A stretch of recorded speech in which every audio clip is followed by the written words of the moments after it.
Hey bird dogs, it's Ellie, and today we're going to be talking about how to pay bird dogs. And actually, I said hey bird dogs, but you watching this are probably either a wholesaler or a buyer or someone who's looking for leads. You probably could even be a realtor who is investor friendly and you just need some leads to send over to that investor.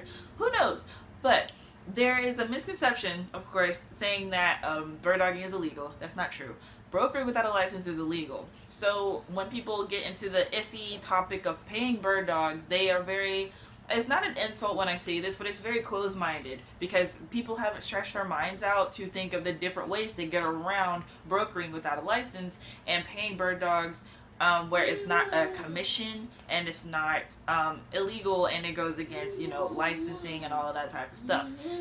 Yeah, I know. And so there are many different ways to pay bird dogs, but I'm going to talk about specifically 4 different ways. So you can pay them for more than just being a property scout, and even then there are 2 different ways to pay them as a property scout. But typically what people think about when paying a bird dog is they get paid at closing, and in some states that might be illegal. I'm in Tennessee, so it isn't, but when you get paid at closing, mainly what you're dealing with is the beginning part, because you have to make sure you're not brokering.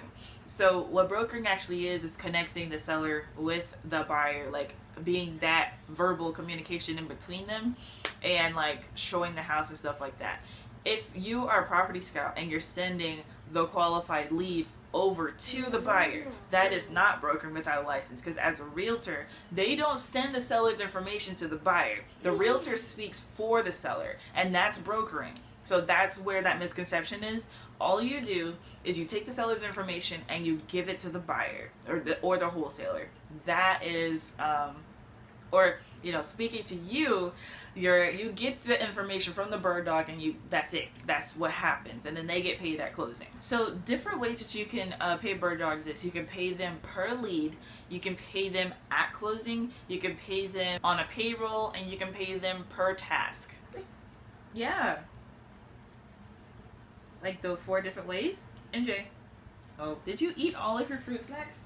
All of the fruit snacks are gone. How many fruit snacks were there? Yeah, it was a lot of them. So paying per lead, when you pay per lead, you pay the bird dog no matter if the deal closes or not. So this is the most secure way to protect yourself if you're worried about any legalities or any issues that might come up later in the future.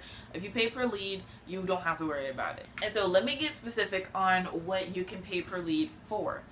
So you can have your own specifications and your own price ranges. But typically, well, I'll get to the prices later. But what do your leads need in order for them to be acceptable for you? You set your own expectations. Does it need to be a qualified lead? Do you need just an address and a picture? Does it need to be in an Excel sheet? Do they need to provide the name and mailing address? You know, whatever you need in order for you to work with that lead, that is what they're required to present to you. So if they get the address and whatnot and you don't want to have to go in the tax assessor and do all that information, you can tell them to do it and then send it to you. There you go. Wow, that is just rude, sir. And there you go. That's time saved for you, and that's a headache that you don't have to deal with going on the tax assessor. As long as you teach them how to do it. A lot of bird dogs are very uneducated, and that's the whole reason they're bird dogs, is to get educated and to learn how to get into this thing full time. And so you will have to teach a lot of people how to do lots of things. It's not like applying for a regular job where if you have a degree, you already know the field and all that stuff. These people are just getting into the business, so you have to really be considerate of that. Can you see? You see it? Okay. You want popcorn? Okay, you got your popcorn.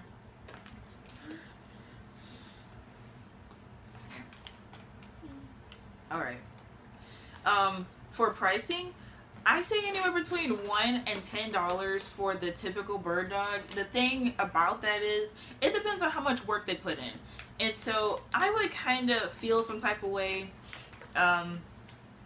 if, you know, someone put in a certain amount of work and you didn't pay them a certain amount.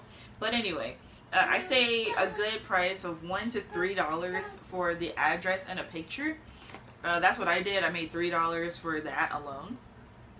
$4 to $7 to provide the seller's information as far as their phone number, possibly an email address.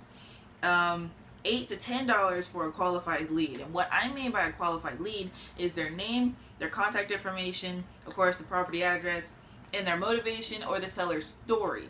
Now the reason that is important, and that's why you want to pay bigger bucks for that, is because you don't have to do all the rest of that stuff. They have the report already built with the seller, and so if you go in and for you to build a report, it's not going to be hard. You can say, "Hi, Miss Sally. Yeah, you're going through that situation with your mom. She's in the hospital, and you said she had some sort of limb removed. I'm sorry. Yeah, I'm so sorry about that situation.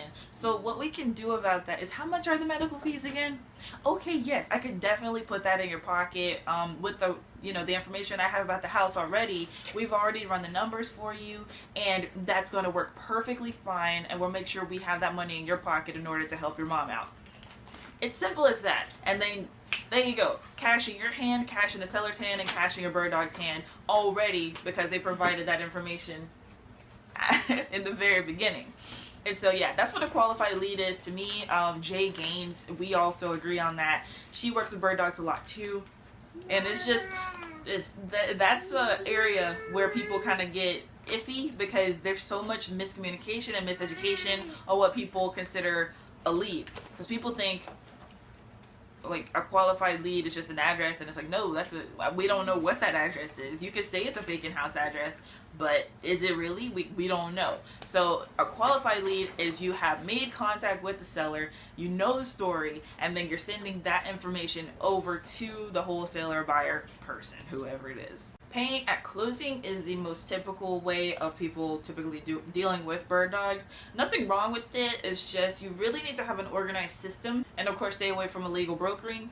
But really be considerate of that, because you could tell somebody you pay them at closing, you might forget, they might forget, or if you forget, they'll remind you, and then it's like, oh shoot, did I even close on that deal? And it makes people upset. So you want to go ahead and have a system in place for when someone sends you a lead. Therefore, when it is closed on, you're not forgetting that, oh yeah, I owe Jim $500 for sending me this lead. So as soon as it closes at the title company next week, I'm going to make sure I send him that $500. You don't want to burn people unconsciously and then have them talking about you to other people, because once you get blacklisted, like, you don't want that heat on you. You really don't want a bad reputation, and even though you might have forgotten, it's your responsibility to keep up with who you're supposed to be paying. And of course, it's good for them to keep up with things too, but like I said, these are new people in the industry. And if you're slimy enough to take advantage of somebody who's brand new in the industry, that's just wrong, okay? Like, I was on Facebook the other day. There's this kid, he's like 18 years old. Call him a kid, I'm 21. I started at 19. But he was trying to learn how to look up comps, and the guy said he would help him look up comps. He gave him the property address. Next thing we know, he stole the deal. So, like, if you're slimy, you shouldn't even be watching this video, because this is how to pay bird dogs. This is the whole point of watching this video, is paying them and making sure that you keep that connection with them, because eventually they're going to be a wholesaler or a buyer, and once they get that, that connection and that network under their belt, if they say something about you, it could hold some weight. So you never know. You want to make sure you treat everyone right and you do everything right that you possibly can. Now, if it's an accident, of course you want to let them know that it was an accident, and you want to accommodate them accordingly. And you can also pay them on a payroll. Now, this is very similar to an employee, where you just delegate different tasks. Like, you want them to cold call, look up comps, you want them to run and go pick up a check from the title company or something, you want them to put out some notices. Whatever it is, you delegate that task to them on an hourly wage. So basically they're going to be listed as an employee as far as paperwork and the government goes and whatnot, and that is just how that's going to go. But they're a temporary employee. Like, I was a bird dog probably, like, full on, without closing any wholesale deal. Well, before I closed, yeah, until I closed a wholesale deal. How long was that? I think that was 4 months. So technically I was a bird dog for about 4 months. You never know how long someone's going to stay with you. It could take way longer than that. It could take way less time than that. Some people probably only need like a month worth of education or experience in order to get adjusted to what real estate investing is. So if you just follow them as an employee and you pay them hourly and you give them certain tasks, then that is one way to pay them, and that still consider them as a bird dog. Okay, and this is one of my favorites, and this is paying per task, because this is another misconception that people get about bird dogs, period. So it's not just a property scout. Property scout is someone who finds an address, finds a property, and then they send you the information for that property, and then you close on it, and then you pay them. That is the most popular way of doing things, but you can also pay them per task, and I did this as well when I was getting started. So paid them for taking property pictures. I got paid like $25 every time I took pictures. You could pay them for door knocking. I did that on my own. I did not get paid for door knocking. You could pay them to put out sticky notes. I got paid $50 a day to put out sticky notes. And you could pay them to put out bandit signs. And I got paid, was it $1 per bandit sign? It was either $1 per bandit sign or 50 cents per bandit sign, something like that. And I did over 50 or 100 something. It was something. I don't know. I don't remember exactly what it was. But those are just some of the tasks you can do. You guys know, like, the type of marketing you do. Whatever it is, you can give them a simple task to do, and you just pay them for it, therefore giving you more time to go on appointments. You can also send, property pictures. Anyway, you can go on the actual appointments and get in the contract. You can go talk to your buyers more. You can network more. Whatever you need to do to free up your time, that is what you send them out to do. And that saves you a lot of time. That saves you a lot of energy. That saves you a lot of effort. And you're also helping somebody out, because then they're learning while you're paying them. So they're earning while they learn, and you are earning a lot more, and you're saving your own time. Okay, and this is one of the biggest issues that I have. You need to, of course, set the standards, but you need to be fair. You need to be really considerate. You need to make sure that your demands are reasonable and workable. So if you know that somebody has a full-time job already and you want them to do certain things for you, maybe a part-time job isn't realistic to put in their schedule. If they have a full-time job, they might have a kid or two. They might have other things that they're dealing with. Working an extra 4 to 5 hours a day might not fit in their schedule. So you need to talk to that individual and see what works best for them. Are they available on the weekends? Are they available from this hour to that hour? What type of things do they have experience in doing? What type of things do you want to offer them to do? Have that conversation with them. Be considerate of their life. Be considerate of the different things that they may have going on. Of course, you don't work around them. They are obligated to talk to you. You don't have to reach out to them unless they're on a regular employee payroll. Now, if you're doing that, yes, they are obligated to come into work. They are obligated to do everything that you're telling them to do while they're on the clock, because you're paying them by the hour. That's different. But if they're like a freelance, or they're not on under any contract or whatnot, they may not be available as soon as you call them. I was available on call for a little bit, but that was because I was bird dogging full time and I wasn't tied down to any job. So yeah, I was available on call, but not everyone is like that. So you just really need to be open-eared and just listen to whatever it is they have going on. See what you guys can accommodate for each other, and let it be a symbiotic relationship versus I'm taking all of this or they're taking all of that. And it's just make sure things are fair.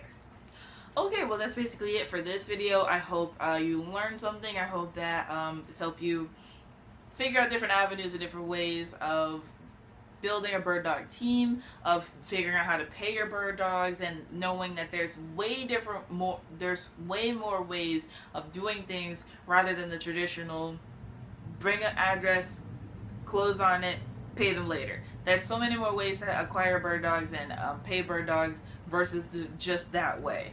Okay, so yeah, I hope you guys have a great day, and make sure you subscribe, like, and comment any questions you may have or any video ideas that you want to know about. If you want me to expand on anything that I talked about today, let me know in the comments. What is this? What's happening? I don't know what's happening. Okay. Anyway, bye bird dogs. Might not be a bird dog. Buyer, wholesaler. Bye guys.